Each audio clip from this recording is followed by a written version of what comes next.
kita semua. Pada kesempatan kali ini saya akan menjelaskan bab 2 TPM Gießhuisen pemeliharaan otonom.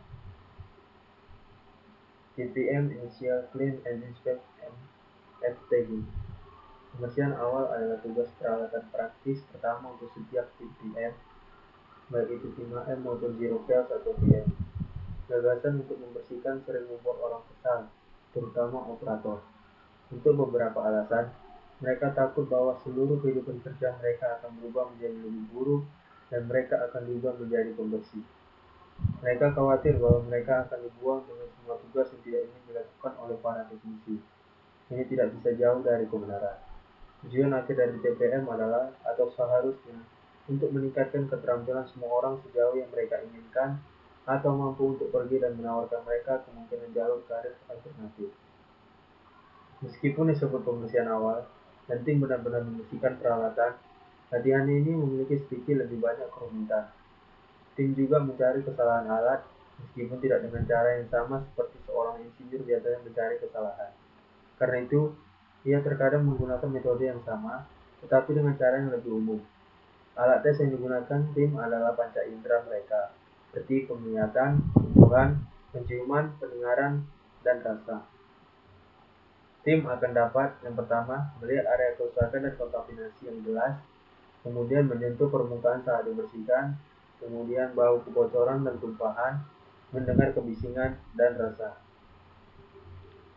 Ada tata cara yang terdapat dalam buku standar maintenance tersebut antara lain peta area, peta bahaya, membersihkan peta, penilaian resiko atau RA, dan prosedur kerja aman atau SWP, lembar log tab, dan lembar sertifikasi tugas. Peta pembersihan sederhana yang berfokus pada suatu area alat. Ini adalah area di mana operator biasanya memuat produk. Peta tidak harus berupa foto, mereka juga dapat berupa gambar skala alat mirip dengan diagram rencana iklan. Untuk setiap percobaan yang kita lakukan, kita dapat, yang pertama, kehilangan beberapa jam produksi, menggunakan beberapa jam tenaga kerja, dan membayar biaya produk uji dan bahan. Memanfaatkan waktu pasca eksperimen untuk memeriksa dan memproses hasilnya. F-tax. Orang Jepang menyebut kontaminasi atau kelainan dengan kata fuguai, yang menjelaskan nama F-tax. F-tax adalah label yang secara fisik melekat pada area yang terkontaminasi dan digunakan untuk mengidentifikasinya. Kita dapat diberi nomor menggunakan stiker permanen dan ditempelkan pada area di mana label tidak dapat secara fisik diikat ke suatu unit. Titik dan label harus diberi nomor urut tanpa duplikasi. Lembar log harus dilengkapi sebagai berikut.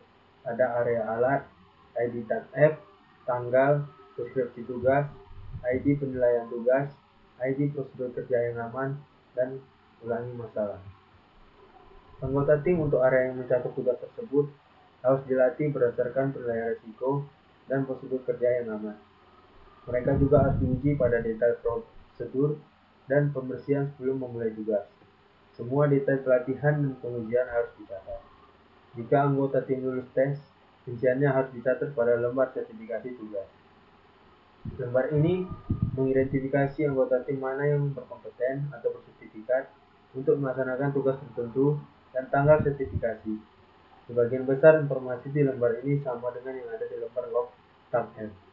Jadi kedua lembar itu bisa digabungkan atau datanya bisa dipotong dan ditempelkan ke lembar kerja atau yang lebih cerdik ditambahkan ke database. Sekian presentasi dari saya, terima kasih.